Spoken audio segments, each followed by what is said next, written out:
Good day. Last 24 hours are a good example of how difficult it is if one is remote from events on the battlefields to always make a clear assessment of exactly what is going on.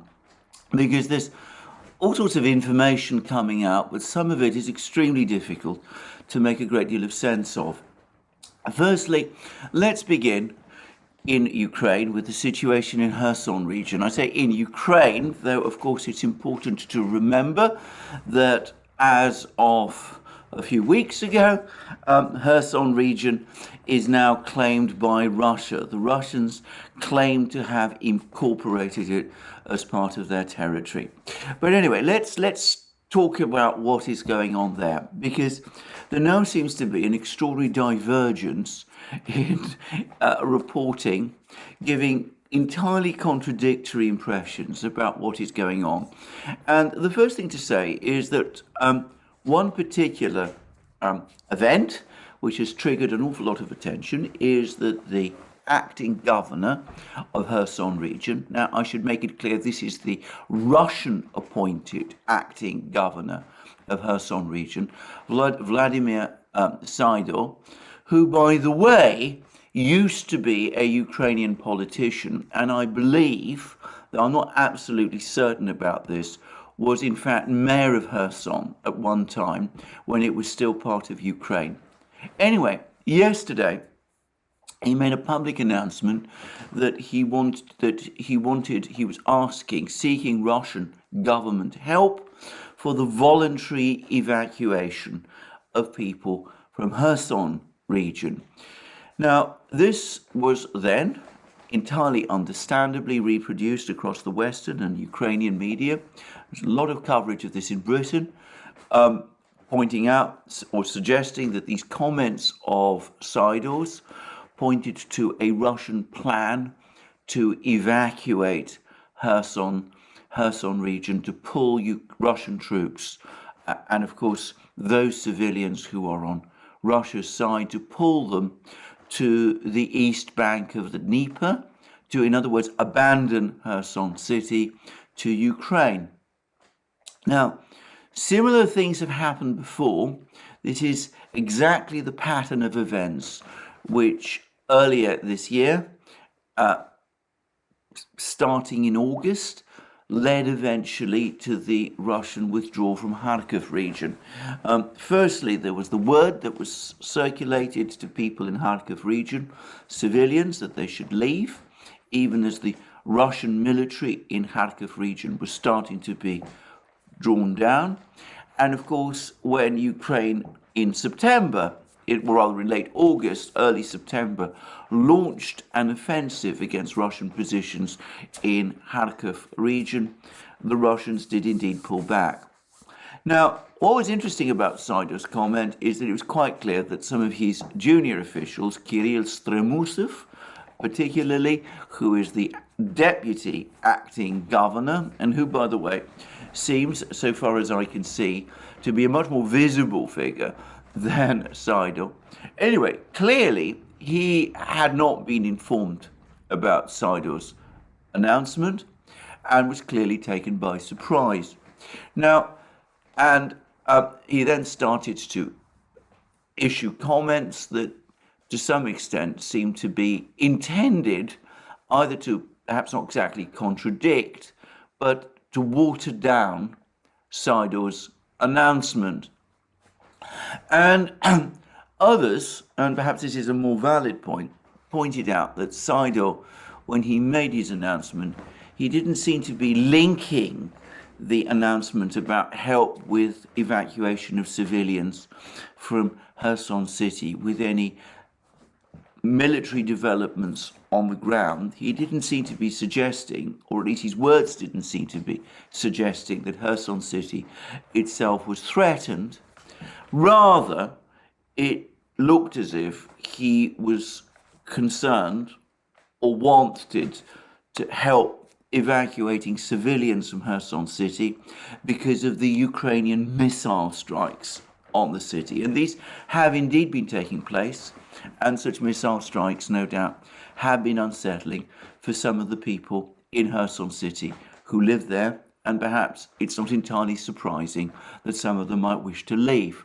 Now, I have to say that this is also consistent with Russian behavior. If you go back all the way to the start of the war, the Russian authorities, or to be more precise, the authorities of the two breakaway republics of the Donbass, breakaway at that time, of course the Russians also now deem them to be part of Russian territory. Anyway, the Donetsk and Lugansk regions also began an evacuation of civilians from Donetsk and Lugansk cities, especially from Donetsk city, in response to Ukrainian artillery shelling. It was an act, in other words, to protect civilians. There was no suggestion at any time that the Russians or the authorities of the two republics were intending to retreat or pull out of Donetsk and Lugansk and to surrender these cities and this territory to Ukraine.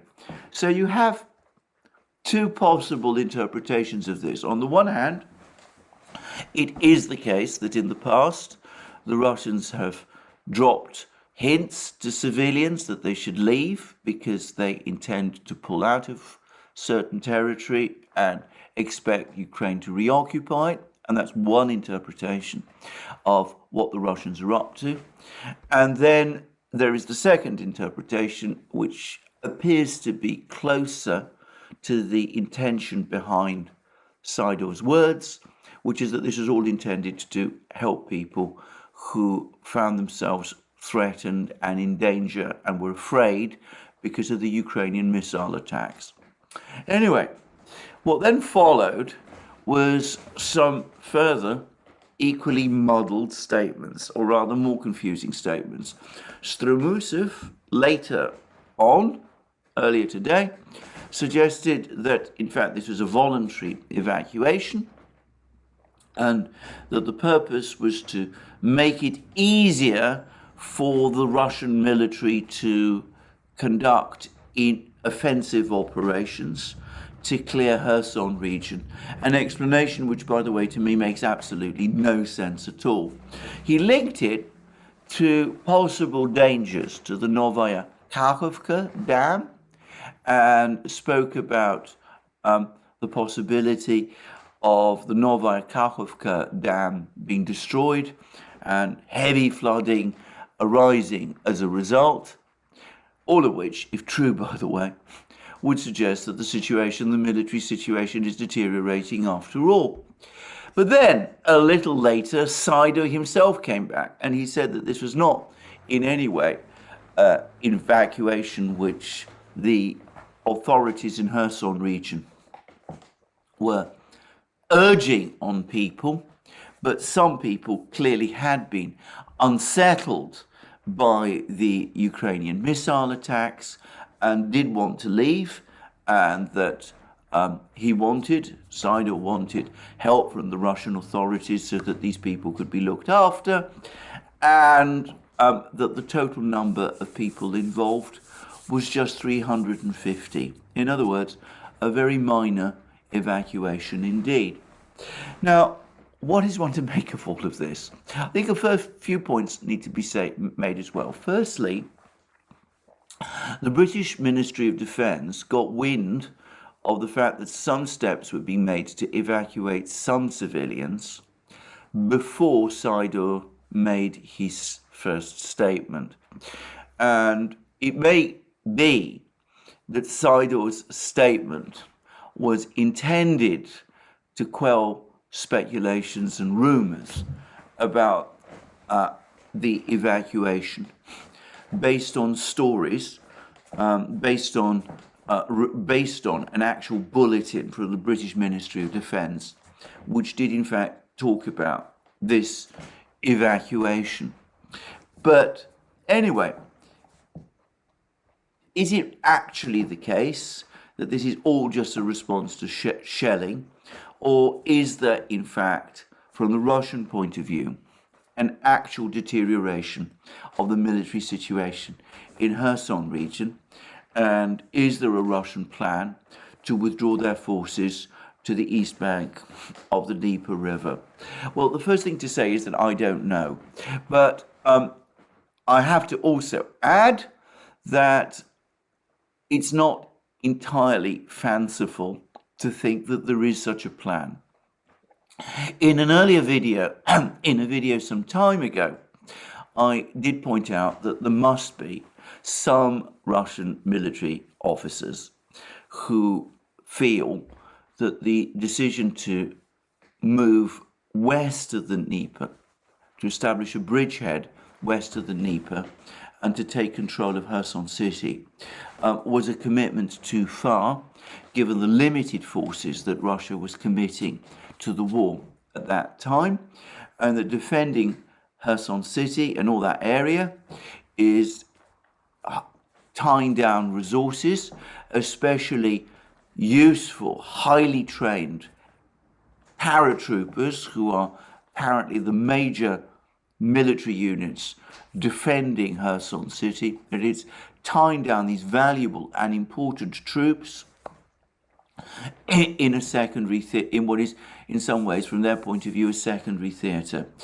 Withdrawing to the east bank of the Dnieper creates a much more defensive, stronger defensive line, and it also protects, it means that the land bridge to Crimea is still secure. The only logic, the only reason to hold on to Kherson is if there's a wider, greater plan eventually to advance further east towards Nikolaev and Odessa, which of course there might be, but these military people might be arguing that this is a plan that can wait. At the moment, there's simply not enough troops, and until there are enough troops, it makes more sense to pull back to the east bank of the Dnieper. So that's one possibility. Now, I want to stress, this is just theory, it's just speculation, that kind of debate is happening. I mean, I suspect that there are people in the Russian military who think this way, that no statement, comment, observation from any Russian official suggests that there is any plan to withdraw troops, the Russian troops, west of the Dnieper, back across the river to the east side, abandoning Kherson city to Ukraine. And of course, the political implications of doing such a thing, of abandoning a city like Kherson to Ukraine, shortly after it was declared to be part of Russian territory, would make such an act not just embarrassing and controversial as the pullbacks from Kharkiv, for example, were, but something far worse. Now, what is actually going on west in the battlefields west of the Dnieper River? Has there been an actual deterioration from a Russian point of view of the situation on the ground? Well, I have to say, and this is what makes me skeptical about this whole story, what I have to say about it is this: there is no sign of that at the moment. Ukraine has been launching various attacks along various parts of the Russian front line. All the reports that I have seen is that every one of those attacks has been thrown back with heavy losses, with Ukraine suffering heavy losses. In fact, I was reading only this morning that in one particular sector of the front lines, the Russians have actually advanced 5 kilometers. There's also, by the way, been a very angry statement by from a news site, a Russian telegram channel, which calls itself, by the way, the Two Majors, which claims to reflect the opinions of actual Russian officers who are fighting in this particular area. And it says absolutely clearly that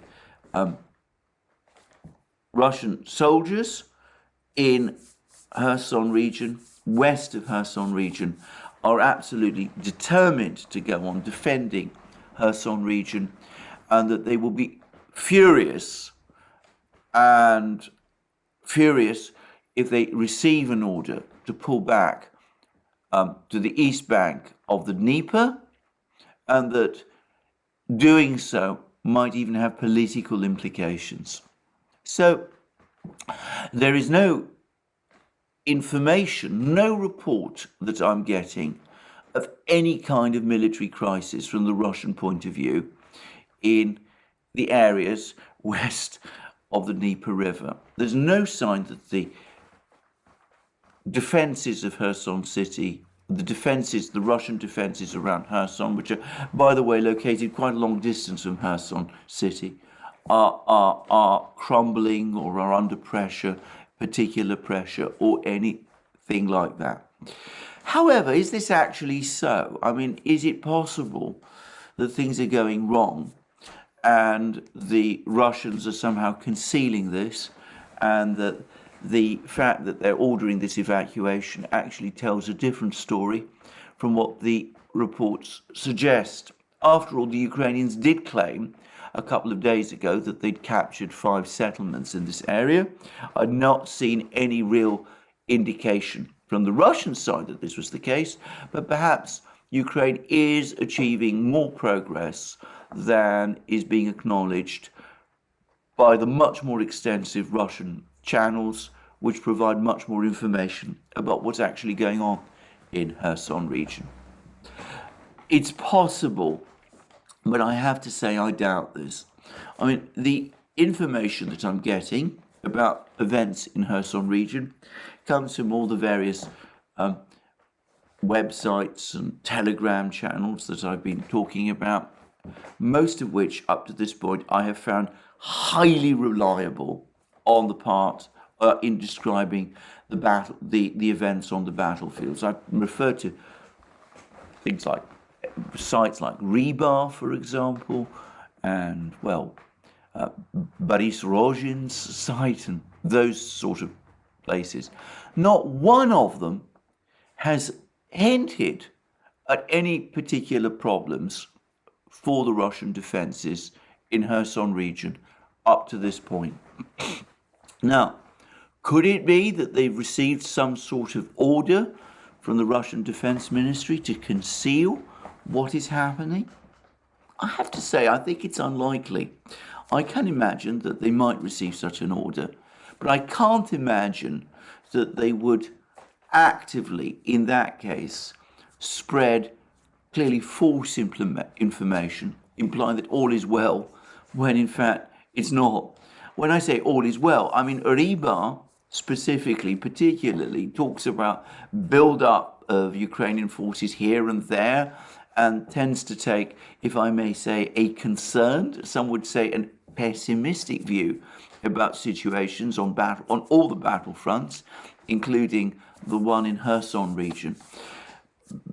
So that doesn't seem to me like Rebar would not report a crisis if one were actually happening. And I have to say that Rebar in particular, and all of the others, seem to pride themselves on their independence and their outspokenness. Most of them, by the way, are very critical of the Russian military, and many of them are very critical of the Russian government. And I can't really see them engaging in this kind of elaborate falsification of events in Kherson region. So it looks as if, and this is my opinion up to now, up to this moment in time, that probably this is another example of the Russians once again getting their information scrambled, so that perhaps they were unnerved. There was concerns that the British Ministry of Defence talking about an evacuation, the fact that missile strikes were happening on Kherson region was, becoming public knowledge. So Saido published this frankly, rather unhelpful statement yesterday, not consulting Stremusov, and it's taken a couple of hours for things to get sorted out, and we finally had the clarification that only 350 people are involved. And that seems to me, as of this time, the most likely explanation of all. In which case, I spent a great deal of this video talking about an incident of no importance, except, of course, that it does highlight once again Russian ineptitude, and that's putting it at its kindness, in the art of public relations. I am sure that Kherson city must be buzzing with rumours as we speak about Russian pullbacks, Russian retreats, Russian withdrawals, and this affair has, to put it mildly, been mismanaged if, as I strongly suspect, there is no actual plan to withdraw from Kherson at all. But there it is. As I said, I've had to devote time to this because, well, it's been all over the British media yesterday and to some extent today, and the Western media indeed in general. Now, having said that, I have to qualify that last observation by saying that perhaps things are worse than I know. Perhaps Reba and all the others are getting it wrong. Perhaps the forces in and around Kherson city, the Russian forces, are at the end of their tether. Perhaps the Ukrainians are indeed soon going to break through. Perhaps the Russians are indeed planning to pull back from Kherson city. I don't think that's the case. That's not the sense of what's going on in that part of the world that I feel. On the contrary, my impression over the last days is that Russian front lines have been hardening, not softening. But, you know, as I said at the start of this video, I'm far away in London. I can't be sure. Why? Other than that, these muddled statements from people like Seidel are a gift to them. Would the Ukrainians and the British be making, and the others, be making such a big play about all of this? Well, it's not surprising, because if one ignores this really rather muddled and chaotic story, which perhaps means an awful lot, but most likely means very little, things are not going for Ukraine well for Ukraine at the moment. And there's even been a report in the Washington Post that the morale boost Ukrainian army got following the Kharkiv offensive, the apparent success of the Kharkiv offensive, that's all now dissipated, and that the Ukrainian troops, are becoming increasingly demoralized, as civilians are also.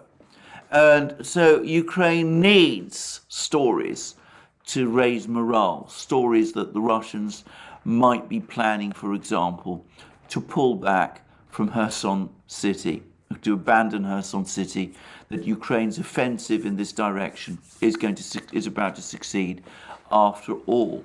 And it's not difficult to understand why, because apparently many Ukrainian troops are starting to feel that the offensive up to this point has not achieved any of its primary goals. A vast amount of losses have been incurred. Many people have been killed. Large amounts of material has been lost. And that's starting to make Ukrainian troops frightened and grudging for their lives, and starting to question the rationality of some of the orders that they're being given. And of course, on top of that, the Russian missile strikes across Ukraine, the enormous damage that's been done to Ukraine's civilian infrastructure. Those missile strikes, by the way, are continuing at the same level, the same increased level as over the previous few days. that's causing more and more people in Ukraine, not just in the military, to worry about the onset of the winter and what that implies. And I would add, by the way, that Zelensky himself now appears to be getting increasingly concerned about the deteriorating economic situation in Ukraine. He seems to be calling increasingly urgently for more financial and economic support, because clearly things at the economic level are not going well either. And obviously the missile strikes are making the situation extremely difficult. But there's also more military news, which is not favorable to Ukraine either. And that centers on the situation in Bakhmut city. Now, yesterday, on a Russian Telegram channel, I got information about the Ukrainian order of battle in Bakhmut city. And that did appear to confirm that very large numbers of Ukrainian troops have been earmarked to defend Bakhmut city. It listed five infantry brigades and an artillery brigade, all assigned to defend Bakhmut city and the immediate vicinity. Now that is a significant number of troops defending Bakhmut city. By comparison, Mariupol was basically defended by one brigade, a naval brigade, and of course the Azov regiment. So this is a much bigger force defending Bakhmut city than the force that was defending Mariupol. But things are not apparently going well there. And I've discussed this now in various programs.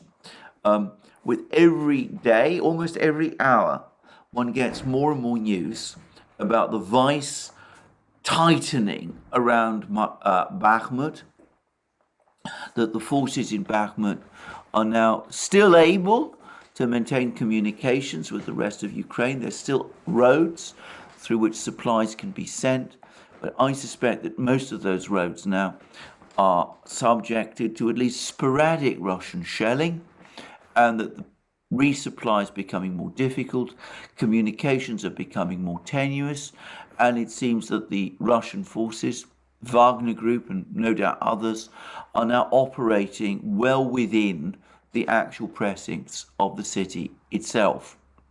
And I've even read an analysis of the military situation in Bakhmut city from one Russian commentator who says that Ukraine is now facing an operational crisis there, and that the situation has now reached, in effect, a fork in the road.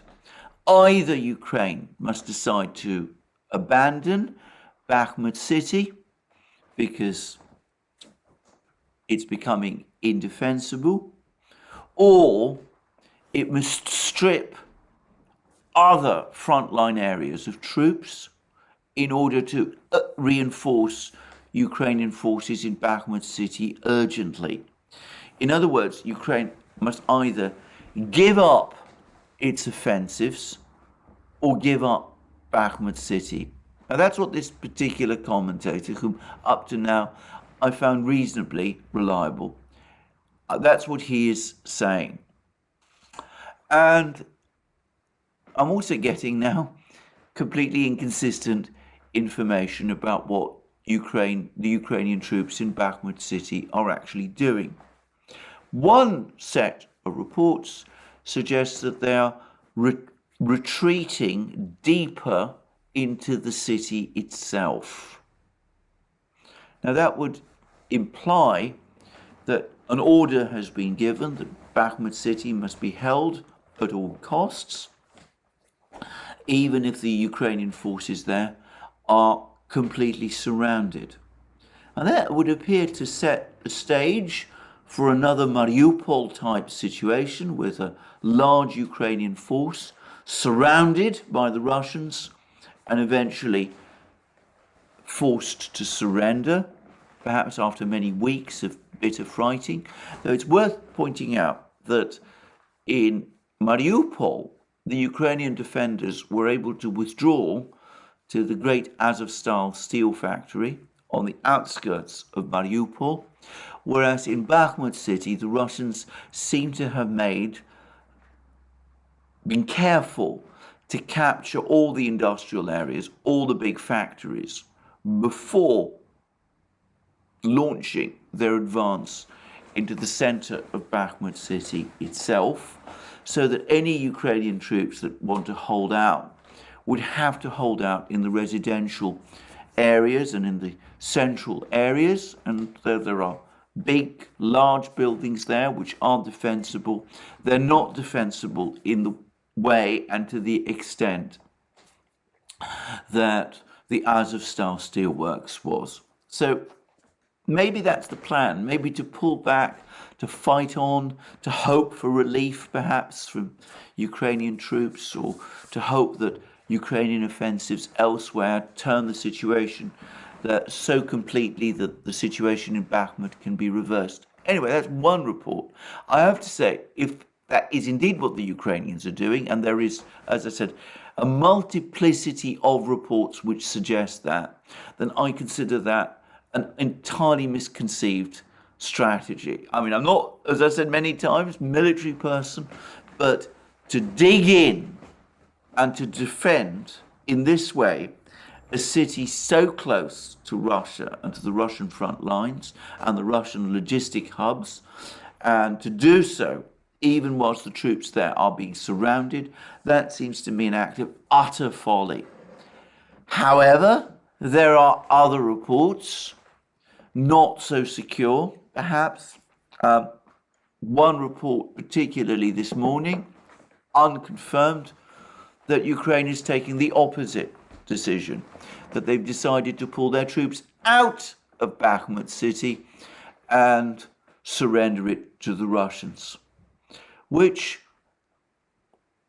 would certainly be the correct thing to do, but which would also certainly have political implications, and which might make the defense of the rest of Donbass by Ukraine, what parts of Donbass Ukraine is still clinging onto, make the defense of those areas all but impossible or very difficult, and which, of course, if this whole exercise is all about preserving morale, would probably make morale fall across Ukraine and in the Ukrainian army even further. Well, I've spent some time talking about two events, one in Kherson, one in Bakhmut. I'm not sure what's going on, fully sure what's going on in either place. It does seem to me that Ukraine is indeed facing some sort of crisis now in Bakhmut city. I rather suspect that the story about Kherson is, as I said, just an example of the Russians botching their messaging again.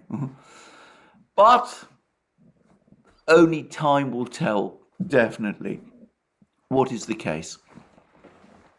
What one can say overall is that the military situation for the moment does appear to be once more reverting in Russia's favor. And unless there's some event in Kherson region, which I just don't expect to be straightforward about this, well, that's my general assessment of the situation overall. So what else is going on? Well, lots is going on. There is latest inflation data from the United States, which shows that inflation there is rising faster than all mainstream commentators, analysts have anticipated. I can't understand why, by the way.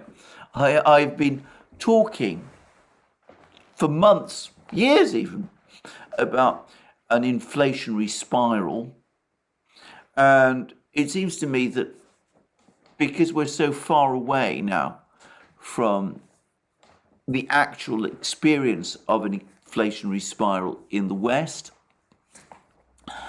Many people simply don't understand that this is not a vertical thing.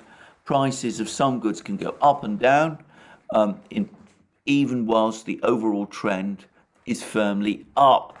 And the fact that there was a slight blip downwards in the summer doesn't mean that the inflationary spiral has unwound. On the contrary, all the indications are that it's accelerating. And what's now driving the rises in inflation in the United States isn't just a small range of goods. It's certainly food is rising in price very rapidly. And of course, fertilizer shortages and all that are undoubtedly playing a part there. But it's looking increasingly as if prices altogether are rising, that this increase in prices is becoming increasingly broad-based, and that it's now extended from shops, from food, from sales of goods, and is now affecting service costs, costs of services as well. So inflation is rising and is likely to rise a lot faster, it seems to me, in winter anyway. Now, I should say that anybody who has historical knowledge about inflation will know that the general trend is for prices to rise faster during the winter in any particular situation and year. There is, for example, a well-known spike in prices in many Western economies in the run-up to Christmas. There's increased demand for goods for Christmas. People are out buying things for themselves and their families and their friends over Christmas. And this surge in buying and economic activity tends to make prices in the run-up to Christmas rise, and in the days and weeks following Christmas, when there's a stock of unsold goods, well, prices can fall. Sometimes they can fall quite significantly. So there's usually an upward tick in inflation over the weeks and months leading up to Christmas. Well, I suspect it's going to be significantly bigger this year, because all the indications are of a tightening energy situation. Prices of natural gas in the United States are rising. Oil prices look likely to rise, especially if the Western powers go ahead with their utterly misconceived idea of trying to cap the price of Russian oil that's globally traded. All of that, anyway, appears to be now underway. So we're seeing more inflation increases in the United States, all in the lead up, by the way, to the November midterms. We'll see what effect that has on the outcome of those midterms. And we also see problems in France, where there's now a strike in the oil refineries. And President Macron, as is his way, gave an extremely belligerent television interview, is now threatening to send the military to break the strikes, and that's triggering more protests. And there's even talk about a day of action on the 18th of October. In other words, a general strike on that day. So situation in France isn't looking terribly good either. I haven't even started about the situation in Britain, where there's massive concerted pressure now on the Truss Kwarteng government to reverse course on its economic policy. And there's increasing rumours that there's now a concerted plot within the Conservative Party to remove Truss and, of course, Kwarteng from their posts. Kwarteng, by the way, is dashing back to London from Washington, where he's been attending a meeting of the International Monetary Fund. All, by the way, intensifying the sense of crisis. So lots of things going on in the West, all of which pointing to the deepening crisis there. And then we have the other side. And again, it's this weird sense, this strange contrast of calm. The Russian leadership seems determined to convey this impression that even as the war in Ukraine goes on, everything else is business as usual. I have to say that for me, this is actually somewhat unsettling. It speaks almost of detachment from reality, but that's at least the impression that the Russian government seems intent to convey. And when I say a sense of calm, I mean it's indisputable that this calm does come with actual serious action. Now, Russia's leader, President Putin, having kept us all interested and busy commenting and discussing his speech at the Energy Forum that recently took place in St. Petersburg, he's now in Astana, the capital of Kazakhstan, where he was participating in a meeting of the heads of state of the Commonwealth of Independent States. Now, the Commonwealth of Independent States was intended to be the entity which was going to replace the Soviet Union, which was created by Boris Yeltsin way back in 1991 when the Soviet Union was abolished. And it's tinkered along, it's lost members, but there's still a core of states that remain a part of it. All the Central Asian states have remained a part of it. Belarus and Russia, of course, have also remained parts of it. And they were all there, all their leaders were all there in Astana, and they seem to have had talks with each other. Interestingly, both Pashinyan of Armenia and Aliyev of Azerbaijan, these two countries that have been in conflict, they were there too. Obviously, Moldova and Ukraine and the Baltic states, all former Soviet republics, though they don't always like to remember that, they're not attending this summit meeting. But perhaps the most interesting summit meeting of all was of somebody else who was also in Astana. And that is somebody whose country was, of course, never a part of the Soviet Union. That is President Erdogan of Turkey. And there's been a very interesting meeting between Putin and Erdogan. Now, this meeting comes directly after the Russians announced that they discovered some people on their own territory, in Russia, in other words, who had attempted to carry out some kind of sabotage of the Turk Stream pipeline. And I think that was perhaps timed by the Russians to make Erdogan angry with Ukraine. To what extent it did do, I have no idea. We haven't heard much more about that incident since then. But the Russians have now been actively waving in front of Erdogan the idea that since Nord Stream appears to be dead and that the energy relationship with Germany has collapsed, that perhaps a good way forward would be for Russia and Turkey to build on Turk Stream, to increase the scale of Turk Stream in the Black Sea, and to make Turkey the great energy hub, supplying Europe with Russian gas.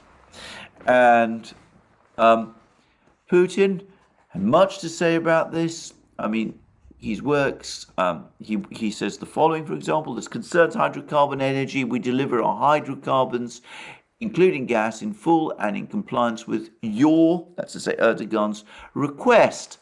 We use transit routes through Turkey to deliver gas to European countries. Turkey is currently the most reliable transit country for gas supplies to Europe, thanks to your stance, Mr. President, your firm position on the construction of Turk Stream. Although, as you may have heard, there were attempts to blow up this gas pipeline on Russian territory, fortunately did not happen, and the pipeline continues operation. At the Russian Energy Week yesterday, after consultations with the Turkish Minister of Energy and CEO of BOTAŞ, an agreement was reached with Gazprom. I spoke about this publicly. If Turkey and potential buyers in other countries are interested, we can consider building another gas pipeline and establishing a gas hub in Turkey for trade with third countries, first of all European countries, but only if they are interested.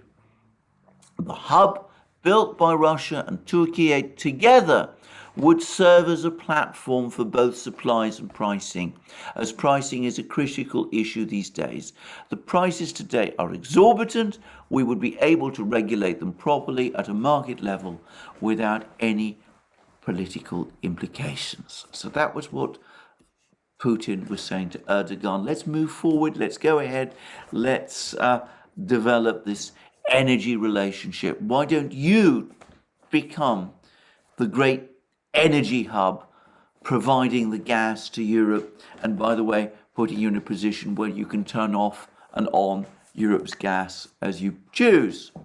And Erdogan seemed receptive, and in fact there's been more reports, which I haven't really been able to follow properly, that some kind of outline agreement has been reached. And Erdogan did make some quite interesting points in response to Putin's. He spoke about, since Sochi, we have met here many times. If you go to Samarkand next time, we will have one more opportunity to meet in Samarkand. So clearly he was referencing some kind of meeting in Samarkand, that clearly there were some discussions between Putin and himself, of which it seems that not all of us, we don't yet know the full details of that, but some important agreements were reached. And then Erdogan goes on to say, went on to discuss the nuclear power plant at Akuyu, which the Russians are building. He says this will meet 10% of our requirements. If a second nuclear plant is built, it will cover another 10% of our requirements. Overall, these two nuclear plants will meet 20% of our energy requirements. So much going on in the energy field between Russia and Turkey. But then Erdogan finished with these very interesting words. As for another issue, grain and fertilizer, it is necessary to strengthen the Istanbul Agreement and to extend it again through Turkey to make sure, as you said, that Russian fertilizers are delivered to the world's poorest countries. We are fully resolved to ensure the delivery of grain and fertilizer to less developed countries. We can work together. Russia and Turkey can work together because we are more concerned about the poor countries than the wealthy states. The wealthy states, European Union, the United States, in other words, the collective West. Turkey and Russia are more concerned about the poor states, the global South, in other words, than the wealthy states are. And that's Erdogan, not Putin, speaking. This is why we should envisage this, and if we do it, we will be able to change much, to change the balance in favor of poor countries. In other words, working together to achieve a geopolitical shift. And then he goes on to say, and this is, I think, what the paragraph which will be most alarming for the West. Turkey and Russia are together. I am sure our steps will worry some circles and some countries, but we are full of resolve. Our relevant bodies, our colleagues, will establish contacts and conduct meetings. I'm referring to our foreign ministers as well as ministers of agriculture and energy. Their meetings are important and will strengthen our relations. Turkey and Russia are together. I'm sure this will worry some circles and some countries, but we are full of resolve. In other words, Erdogan, Turkey, is going to press ahead with its relationship with Russia. It's going to deepen it. It sees it as providing Turkey with leverage, might become a gas hub. It looks like it wants to become a food and energy hub, Russian food and energy hub to the global south. Turkey, like Russia, is positioning itself as a champion of the global south, and it's doing so in partnership with Russia against the collective West, and this is going to provide for a future geopolitical shift. Erdogan is saying it in a very straightforward way. It's quite a thing, and perhaps one can understand why people like John Bolton are so keen to overthrow Erdogan, though he looks pretty firmly in the saddle for the time being. Anyway, interesting events. We will see how this Turkish-Russian relationship evolves.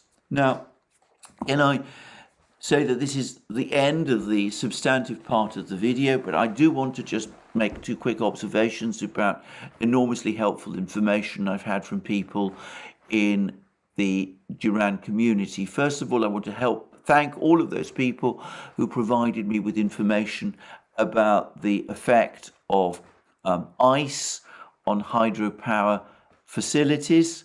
It seems the general consensus is that it doesn't, in fact, affect hydropower facilities. Now, that's useful for understanding what's going to happen in Ukraine this winter. It's also the sort of information, by the way, which now, when one knows it, can come in useful in future as well. So I want to thank all of those people who've informed me about that.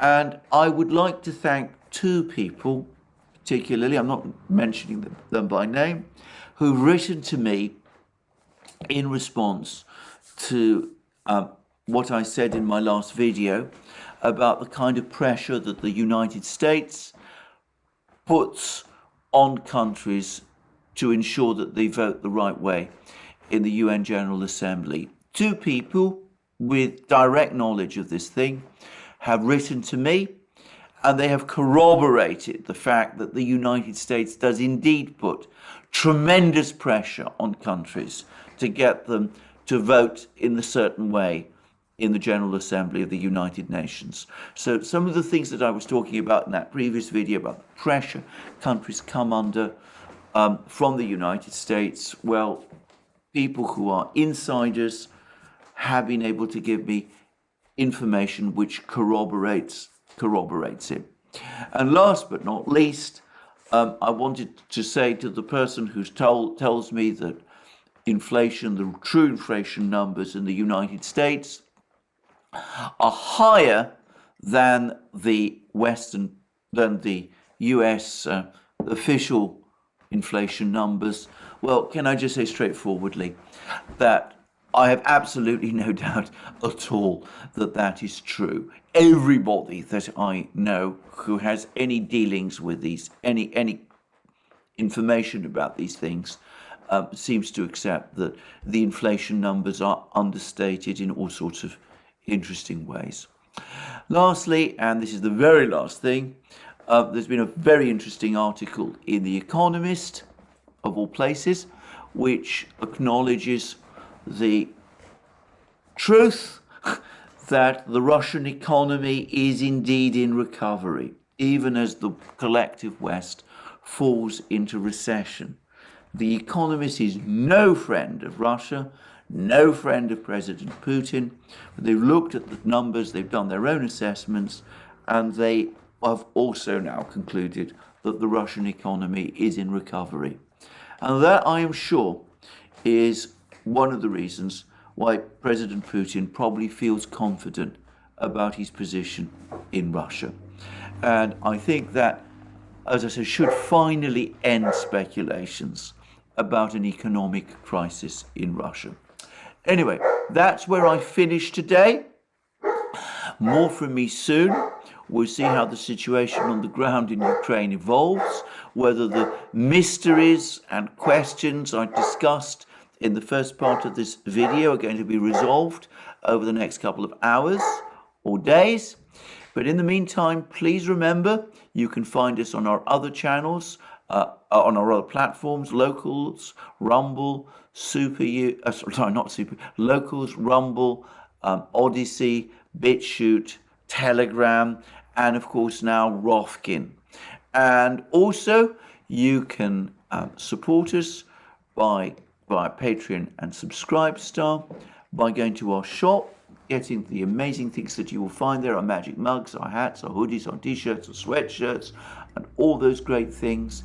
And last but not least, if you've liked this video, please remember to press the like button and to check your subscription to this channel. That's me for today. More from me soon, and have a very good day.